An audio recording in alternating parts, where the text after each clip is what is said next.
Fala, traders, investidores e investidoras, sejam todos muito bem-vindos a mais um vídeo no meu canal. Eu sou o Rafael Perretti e trago boas novas, né? O Ibovespa segue renovando topo histórico atrás de topo histórico, dentro de um canal de alta, respeitando as médias curtas, sinalizando que está dentro de uma forte tendência. Gravo esse vídeo hoje, quarta-feira, dia 29 de setembro de 2025, mas no dia de ontem a gente teve fatos de muita relevância para o nosso mercado que contribuíram para essa alta. De antemão, já atualizo a todos. Todos sabemos que a gente vive um período de impasse comercial com os Estados Unidos. Após a condenação do ex-presidente Jair Bolsonaro, o mercado ficou receoso sobre o que poderia acontecer com essa relação comercial, se teríamos novas sanções.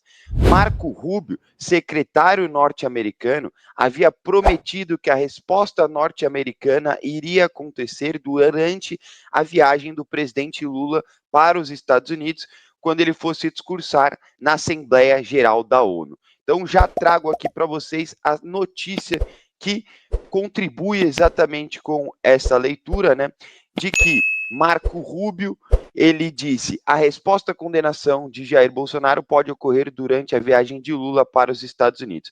Lula viajou para os Estados Unidos neste domingo, tá, galera? E aí o mercado ficou, claro, receoso sobre o que poderia acontecer. Para piorar essa situação de Brasil e Estados Unidos, aproveitando a viagem para a terra norte-americana, né, o presidente Lula também iria participar de uma reunião sobre a democracia ao redor do mundo.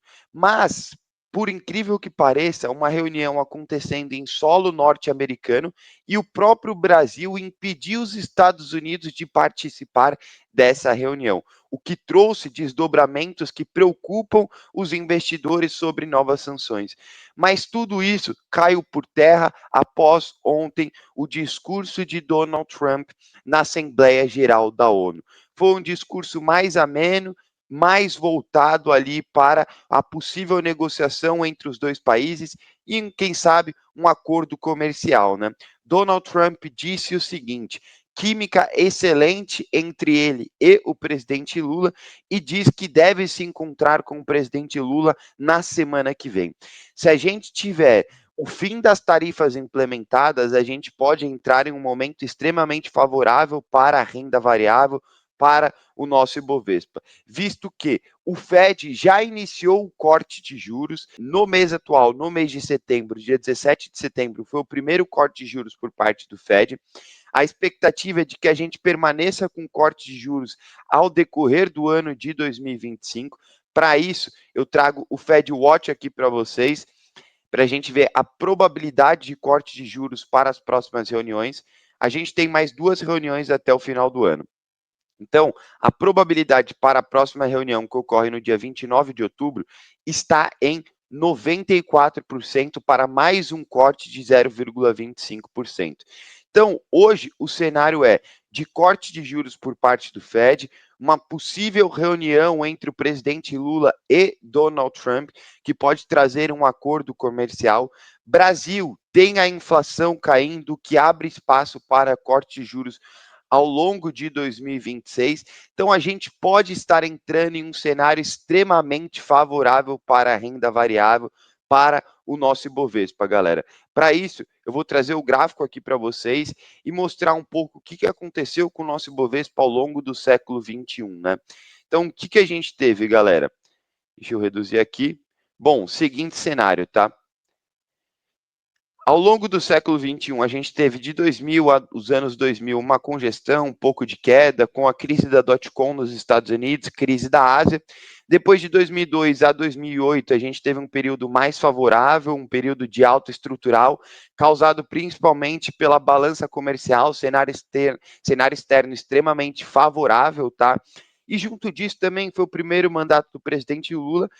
O presidente Lula tem 3 mandatos, um diferente do outro. O primeiro mandato foi pautado por uma maior responsabilidade fiscal, com equilíbrio das contas públicas, criando reserva no FMI, no Fundo Monetário Internacional, o que não foi tantas preocupações do mandato 2 e principalmente no mandato 3. Então, a gente teve essa alta estrutural de 2002 a 2008, crise nos Estados Unidos, mercado corrige, como as duas crises mundiais, eles voltam em V. Aí, aqui, a época da Dilma, né, o Brasil entrou numa recessão econômica, alta inflacionária, alta de desemprego, alta da taxa Selic, e aí a gente ficou num canal de baixa, até que vem o quê? 2016, com Temer e Bolsonaro, mais um período de alta estrutural, um equilíbrio das contas públicas, nossa taxa de juros chegando ao patamar de 6%, o menor ao longo de 2021, claro, excluindo o período pandêmico que a gente bateu a 2%, mas aqui foi a sinalização de que, equilibrando as contas públicas, demonstrando uma maior responsabilidade fiscal, o Brasil consegue viver com taxa de juros mais ou menos no patamar de 6, 7, 8%. Hoje a gente está a 15%, tá?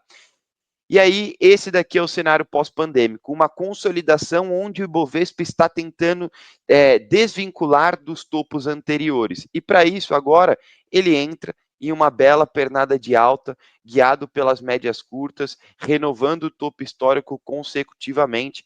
E é este movimento aqui que a gente tem dentro do Ibovespa. Então, eu faço esse vídeo para alertar a todos que a gente pode estar próximo de um período de geração de riqueza, tá, galera?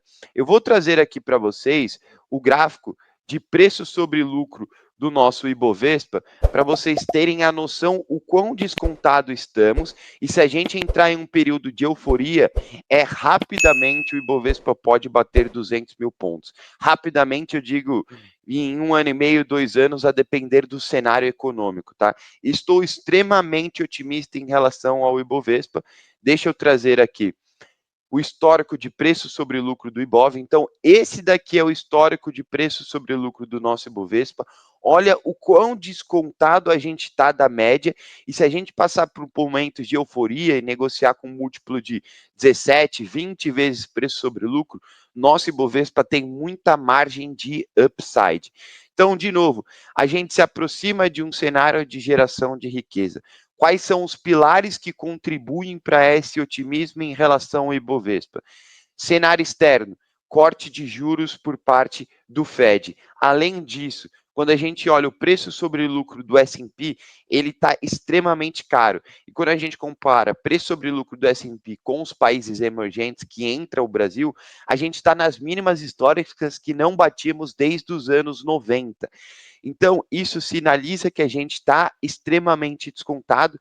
Fed cortando juros, a gente pode ter um aumento de capital estrangeiro no nosso Brasil, que contribui para uma possível alta. Então, recapitulando, cenários aqui que contribuem para essa alta do Ibovespa.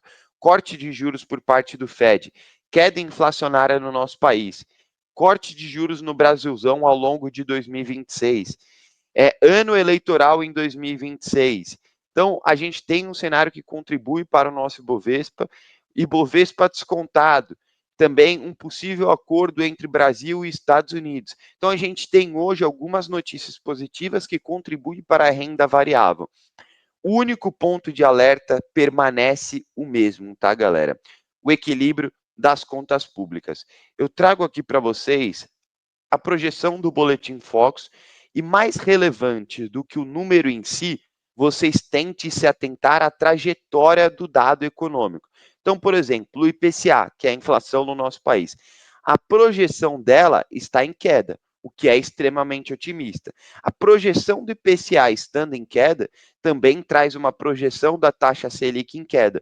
Por exemplo, em agosto, setembro de 2024, a projeção inflacionária estava altista, tá, galera? O que trazia uma projeção altista para a taxa Selic. Hoje, a gente já bateu o teto, o pico de inflação, a inflação está arrefecendo, o que, de novo, abre espaço para corte de juros. Mas o ponto de maior dificuldade do nosso país é a dívida líquida do nosso setor público, tá? Então, percebe que a trajetória é uma trajetória crescente. Portanto, após vocês verem ali a curva da dívida líquida do nosso país, a gente teve, como eu mencionei, a PLDO sendo liberada por parte do governo, que é o orçamento. E esse orçamento, ele mensura até o ano de 2029. E a gente ia ver que em 2027 os gastos já estão sem espaços, principalmente para o setor de saúde e o setor de educação. Isso causado pelo quê? Pelo famoso arcabouço fiscal. Então a gente tem uma série de fatores que são extremamente positivos para a performance do nosso Ibovespa. Porém, de outro lado, a gente tem ainda o equilíbrio das contas públicas como o calcanhar de Aquiles, como a questão de atenção para o nosso Brasilzão. Então, é isso, tá, galera? Finalizando aqui o vídeo, dia 24 de setembro de 2025, trazendo boas novas, sigo extremamente otimista, mas precisamos ficar atento em relação à nossa política fiscal e o equilíbrio das contas públicas. Só para a gente finalizar essa questão aqui, tá, galera? Um pouco de luz que vai ser o próximo vídeo, então já vou dar um spoiler, que é como selecionar as ações dentro do mercado, dado o cenário econômico. Então, quando a gente está vendo um cenário econômico de corte de juros, estímulos econômicos, um cenário mais, vamos dizer assim, favorável para a renda variável, as ações small caps, o setor de varejo, o setor de construção civil podem ser extremamente beneficiados. Então, quando a gente passa por esse período de mais euforia para o Ibovespa, eu me permito uma maior exposição para empresas de small caps, setor de varejo, setor de construção civil, tentando me beneficiar de uma possível alta, de um bom upside. Então, o próximo vídeo vai ser sobre como selecionar ações dentro do nosso mercado, dado o cenário econômico. Valeu, galera, e até a próxima!